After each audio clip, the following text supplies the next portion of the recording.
Example 6.6. A uniform beam of 15 meter long weighs 100 Newton and is arranged as shown in figure 6.21. Find the tension in string. हमें एक तो tension मालूम करनी है इस string में, दूसरा हॉरिजॉन्टल और वर्टिकल कंपोनेंट, एक हॉरिजॉन्टल कंपोनेंट H, एक वर्टिकल कंपोनेंट V। ये हमें दोनों इस हिंज पर मालूम करने हैं जिस पर ये बीम हमारी सपोर्टेड है। इस पर दो फोर्सेस लग रही हैं, एक है H फोर्स जो कि x डायरेक्शन में है और एक है V फोर्स जो कि y डायरेक्शन में है। अब हम आते हैं सॉल्यूशन पर।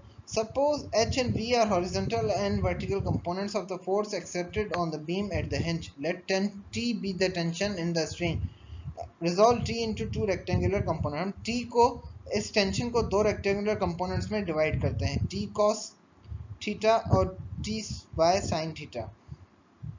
तो ये हमने 60 कहाँ से लाया, 60 का एंगल हमें गिवन है।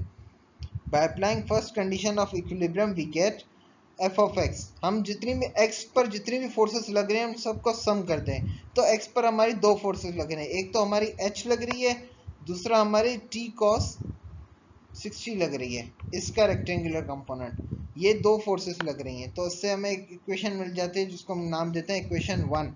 उसके बाद हम फोर्सेस लगाते हैं y पर। y पर हमारी तीन फोर्सेस लग रही हैं, एक तो हमारी v फोर्स, एक हमारी वेट और एक रेक्टेंगुलर कंपोनेंट ऑफ t।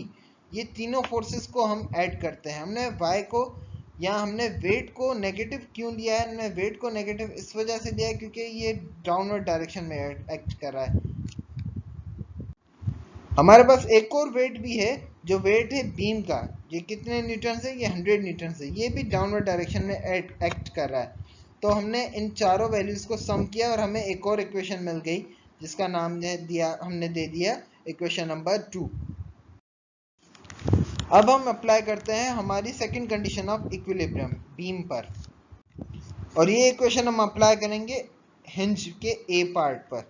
ठीक है, तो हम आए सॉल्व करते हैं। तो सबसे पहले हमारे पास कौन सी वैल्यू आती है, हमारे पास t sin 60 की वैल्यू आती है। ये कितने डिस्टेंस पर है, ये ए बी के डिस्टेंस पर है। उसके बाद हमारे पास दूसरा जो वेट है वो कौन सा वेट है, वो हमारा वेट जो यहाँ पे अटैच्ड है, और ये कितना है, ये भी ए बी डिस्टेंस पर है। इसकी वैल्यू कितनी है, इसकी 100 वैल्यू है। उसके बाद तीसरा वेट जो हमारा डाउनवर्ड डायरेक्शन में एक्ट कर रहा है वो किसका है, बीम का। बीम का वेट जो उसका कहा जाए सेंटर, तो वो मिड पॉइंट से होता है, जो मिड पॉइंट का नाम हमने क्या दिया, हमने सी दिया है। तो डिस्टेंस कहाँ से कहाँ तक का, ए से लेके सी तक का, इस तरह। तो ये हमारे सब इक्वल टू 0 होगा।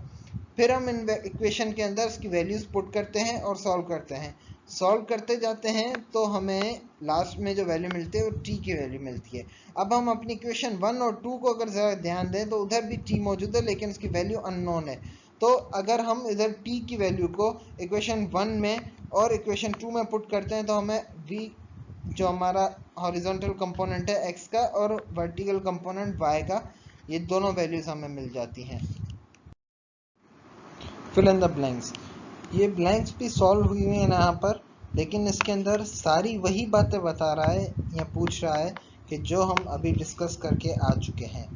जिस तरह हमारे पास सबसे पहली अनलाइक फोर्सेस के जिन जो पैरेलल तो होती हैं लेकिन उनकी अपोजिट डायरेक्शन होती है, एक्सिस ऑफ रोटेशन, वो एरिया या वो जगह जहाँ पर एक बॉडी फ्री होती है रोटेट होने के लिए, उसको हम क्या कहते हैं, उसको एक्सिस ऑफ रोटेशन कहते हैं। Torque about an axis is the product of force and momentum. Torque is a vector quantity. Conventionally, the torque producing counterclockwise rotation is taken as positive. जैसे मैं पहले भी बता चुका हूँ कि क्लॉकवाइज डायरेक्शन में टॉर्क को हम नेगेटिव लेते हैं और काउंटर क्लॉकवाइज को पॉजिटिव। ऐसा यूनिट टॉर्क का क्या है, newton metre. If net force on a body is 0 it is said to be in translation and equilibrium. ये हमारी फर्स्ट कंडीशन ऑफ इक्विलिब्रियम को सेटिस्फाई करती है। सेकंड जो कंडीशन है हमारी वो हमारी 8th ब्लैंक के अंदर है। If net torque on a body is 0 it is said to be in rotational equilibrium. Two equal parallel unlike forces having different line of action are called couple. Couple is equal to the product of one of the forces and the perpendicular distance between two forces, तो हम उसको क्या कहते हैं, couple. A couple can be balanced by an equal and opposite couple. अगर दोनों तरफा एक ही साइज के दो कपल्स हैं, मतलब एक कपल है आपका, ठीक है, एक फोर्स है आपकी, वो उसी के मुताबिक उसी की इक्वल अगर आप अपोजिट डायरेक्शन में कपल लगाते हैं तो दोनों फोर्सेस बैलेंस हो जाते हैं और कपल कैंसिल हो जाता है। Centre of gravity is a point that on which the weight of the body acts. पूरी बॉडी का जो वेट अगर एक पॉइंट पे जिस पॉइंट पे एक्ट करता है उसको क्या कहते हैं? Centre of gravity. Centre of gravity of a sphere lies at its center. Body at rest is said to be in equilibrium. A body in uniform motion along a straight line is said to be in dynamic equilibrium. तीन states होती हैं equilibrium की, और body अगर unstable equilibrium में होती है तो अगर हम उसको थोड़ा सा भी डिस्टर्ब करते हैं तो वापसी अपनी पोजीशन पे नहीं आती। आपका शुक्रिया। आपको अभी भी कोई भी हमसे सवाल पूछना हो तो हमारी ईमेल एड्रेस गिवन है और हमारा व्हाट्सएप नंबर भी गिवन है। Kindly don't forget to like, share and subscribe our channel.